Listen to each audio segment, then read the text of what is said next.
என்ன வேலை பார்க்குறீங்க? ஓட்டுமே வேலை பார்க்குறீங்க. என்ன எந்த வண்டி ஓட்டுறீங்க? லோடு வண்டி, சாக்கு வாகனம். ஓ, எவ்வளோ வருஷமா வண்டி ஓட்டுறீங்க? 9 வருஷம். ஒரு நாளைக்கு எவ்வளோ விபத்துக்கள் நடக்குதுன்னு தெரியுமா? நம்ம இந்தியாவில் பாரத தேசத்தில் ஒரு நாளைக்கு எவ்வளோ விபத்து நடக்குதுங்க?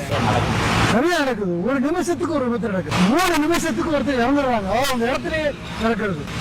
நீங்க காக்கி உடை தலைக்கு வசத்தை பின்னாடி கட்டி வச்சிருக்கீங்க.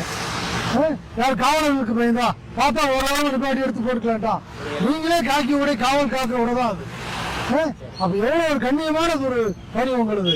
அப்ப கூட பின்னாடி கட்டி வச்சிருக்கீங்கன்னா இந்த சாலைகள்லாம் பாத்தீங்கன்னா இந்த ரோடு எவ்வளவு மோசமா இருக்குது பாத்தீங்களா? 10 அடி பயன்படுத்தவே முடியாம இருக்குது. அந்த மாதிரி இருக்கிற சாலைகள்ல யாராவது ஒருத்தர் ஓக்கி விட்டு போயிட்டான்னு வச்சுக்கோங்க, எங்கேயோ இருக்கு இரும்பு நாட்டிலேயே எங்கேயோ போய் உங்க தலை அடிக்குதுன்னு வச்சுக்கோங்க, யாரு தம்பி நம்ம குடும்பத்தை பார்ப்பாங்க? ஒருத்தர் கூட கிட்ட வர மாட்டாங்க தம்பி. எப்பவுமே இந்த மாதிரி பழக்கத்தை பழகாதீங்க, சரியா? யாருக்கா இப்படி கட்டி வச்சிருக்கீங்க? திறக்கணுமா? அவசரத்துல திறக்க முடியாது உங்களுக்கு. இந்த வண்டி பூட்டி வச்சிருக்கீங்க பாத்தீங்களா? அவசரத்துல எப்படி யோசிங்க தம்பி. நீங்க இடது பக்கம் ஒழுங்குறாங்கன்னு வச்சுக்கோங்க, அப்பதான் திருப்பி ஒதுக்கி விட்டுச்சுன்னு வச்சுக்கோங்க. சுத்தி ராடு கல். நீங்களும் நல்லா இருக்கணும், உங்களுடைய குடும்பமும் நல்லா இருக்கணும், பொருளாதாரம் நல்லா இருக்கணும்னா சாலை விதிகளை எப்பவுமே மதிக்கணும்.